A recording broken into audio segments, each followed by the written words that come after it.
Bom, trazendo aqui um breve resumo da carta de Paulo a Tito, né, que ele considerava como seu filho na emuná, na confiança, né? Tito ele estava habitando naquela altura em Creta, na ilha de Creta. Um parênteses breve aqui sobre a questão de filho, tá? Porque a ideia de filho espiritual, ela ela é confirmada pela ideia dos filhos físicos, né? Quando pais, né, se juntam, coabitam e geram um filho, né? Pode parecer duro essa realidade, mas pensando um pouco sobre ela, a gente não tem como desmenti-la, tá? Os pais, eles não têm mérito algum na concepção de um filho, né? Assim como um agricultor, ele também não tem mérito nenhum em fazer uma semente do que de qualquer coisa que seja germinar no campo, né? O máximo que ele consegue fazer é plantar a semente, adubar a terra, arar o solo, né? E depois regar. É o máximo que ele consegue fazer, mas isso não garante com que ela vai germinar, né? A germinação ou não da semente é uma dádiva 100% exclusiva do Criador, né? Então, semelhante a isso, a gente sabe que cada nascimento de uma alma humana, de um corpo humano, é um pequeno milagre, na verdade, que acontece no ventre feminino, né? Porque a ação do homem pai e da mulher mãe, ela não, por si só, ela não é o suficiente para gerar uma nova vida, né? A geração ou não de uma nova vida, não deixa de ser uma germinação de semente, né? Não deixa de ser uma frutificação de semente, ela é exclusiva do Criador. Por isso que na nossa existência a gente tem as figuras essa figura, né, da geração de filhos, e a figura também da esterilidade, né? Tão presente O que é esterilidade? É a dificuldade ou mesmo a impossibilidade de gerar filho, né? Então, quando tu transmite a tua existência e o teu espírito, vamos dizer assim, né? A geração de um novo espírito vivificante derivado do teu, isso é gerar filho, né? E é por isso que a esterilidade, prefigurativamente, ela está tão presente em ocasiões importantes da escritura, inclusive como sinais de pessoas dedicadas ao Criador, né? Como o profeta Samuel, né? Que a mãe dele tinha dificuldades de gerar, como Isaac, né? Com a dificuldade de Sara gerar filhos, e depois a própria Rebeca também, né? Com Esaú e Jacó, e tantos outros exemplos, né? E então o João Batista também, né? E então a gente tem essa figura. Veja que os que geraram os frutos gerados dessa dificuldade, dessa até então esterilidade, que acabou sendo revertida por um milagre do Criador, né?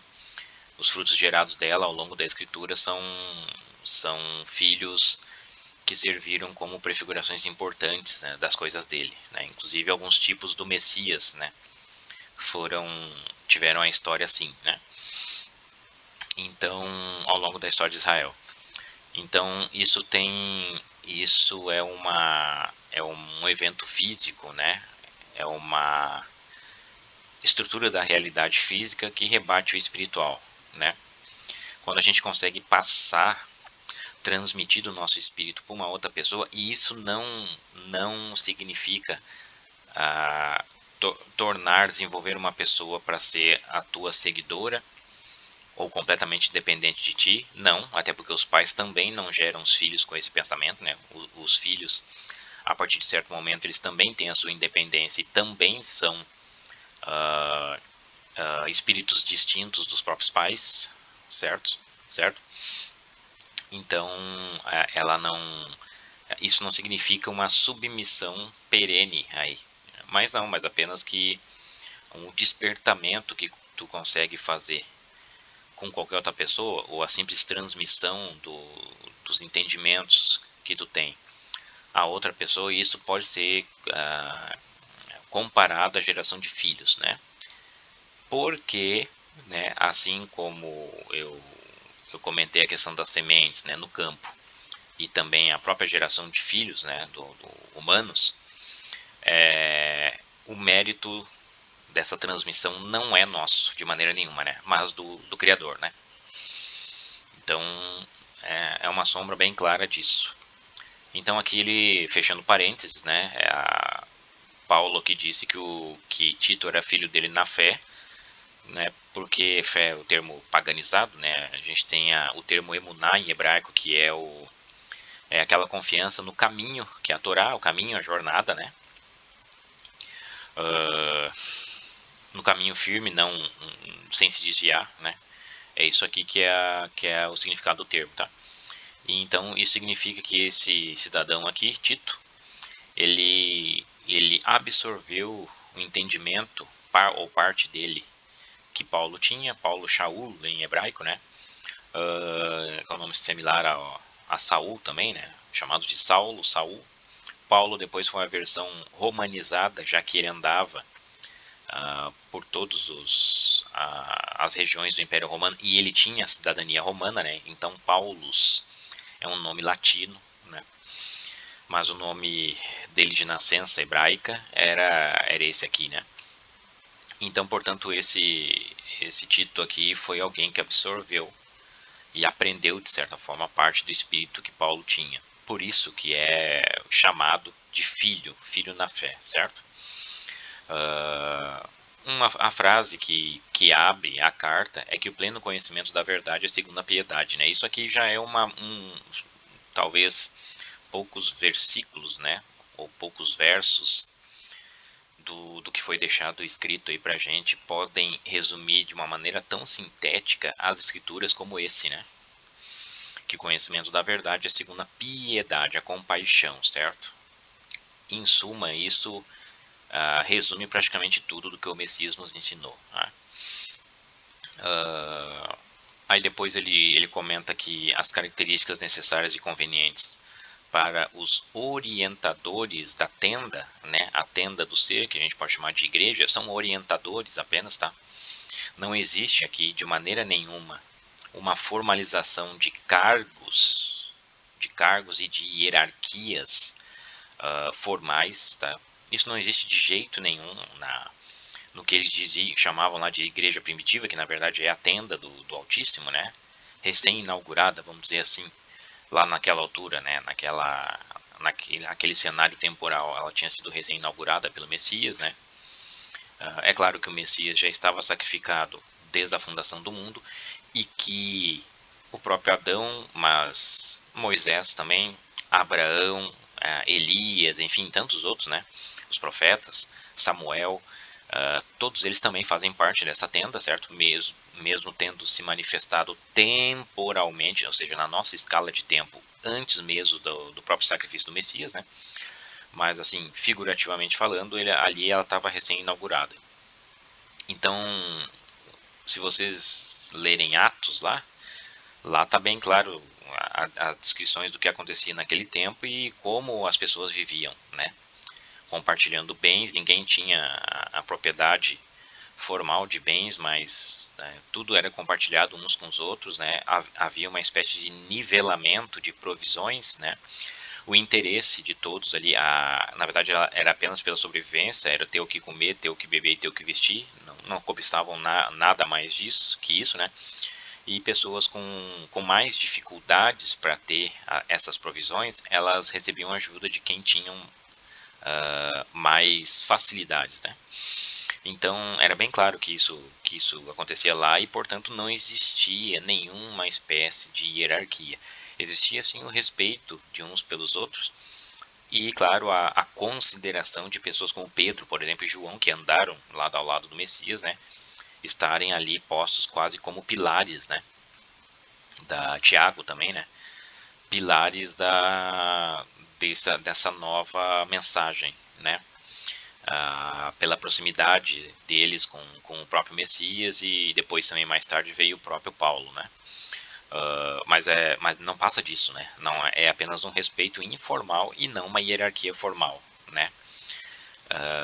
Então, ali ele tinha deixado quais são as características necessárias e convenientes, né, para esses orientadores, ou seja, as pessoas que se destacavam e que tinham mais ânimo proativo, né, de orientar as pessoas, né, eles deveriam exortar a sã doutrina, a mensagem da, das boas novas, né, sem o fermento dos homens, certo? Por isso sã.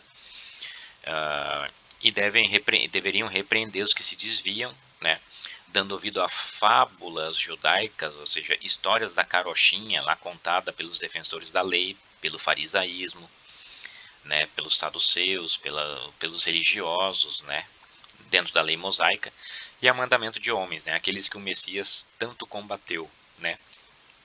Mandamentos de homens não passam de tradições, né, tradições que fazem a pessoa se desviar do caminho do Criador, né. Depois ele pediu a Tito que fale o que convém à sã doutrina com linguagem irrepreensível, né, aconselhando a todos, principalmente os anciãos, né, os mais velhos, e aos empregados, né. Aqui quando diz servos, geralmente tá falando de empregados e patrões, certo? Depois, mais adiante, ele aconselha que Paulo considerava como virtude mulheres submissas aos maridos e servos leais aos patrões. Por que isso? Porque é, essas coisas, né, o homem e a mulher casados, né, e o patrão com os empregados contratados, são figuras das coisas do Criador, né, e do Messias, né? Porque a própria a carta aos Efésios diz que estabelece a figura do homem, do Messias, sendo como um marido, né? E nós sendo como a mulher, a esposa dele, né? Sendo que ele, o marido, é o cabeça da mulher, certo? E da mesma maneira também em outras passagens, como a história dos trabalhadores na vinha, né? Quem é o patrão que convocou os trabalhadores na vinha? É o próprio Messias e o próprio Criador, né? Que prometeu o pagamento de um denário, ou seja, recompensa por um dia de trabalho, né? A todos que foram contratados ao longo da história da humanidade, né? Pouco importando se foi lá atrás, se foi no meio ou se foi na última hora, pouco importa, né? A recompensa é a mesma. Quem era o patrão, então, né? O patrão é o Messias, certo? É o Criador. E quem são os empregados da vinha? Somos nós, né? Então essa relação é muito presente, muito clara, né? De nós como mulheres ou como servos, né? Em relação ao marido, que é o Messias, e ao patrão, que é o Messias e o Criador, né? Então, por isso essas figuras físicas também deveriam ser respeitadas como um bom testemunho do entendimento que está por trás delas, tá?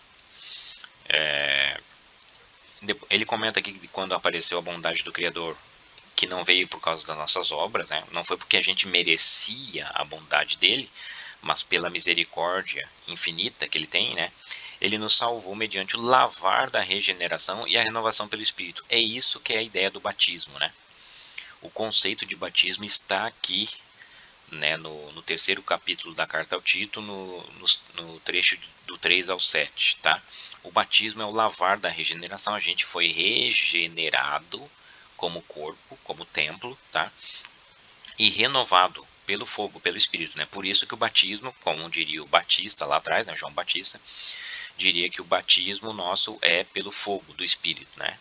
E não pela água, né?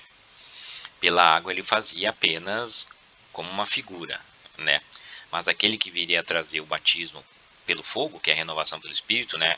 Ele era tão superior que o João Batista não se sentia digno nem de desatar a correia ali das sandálias, né?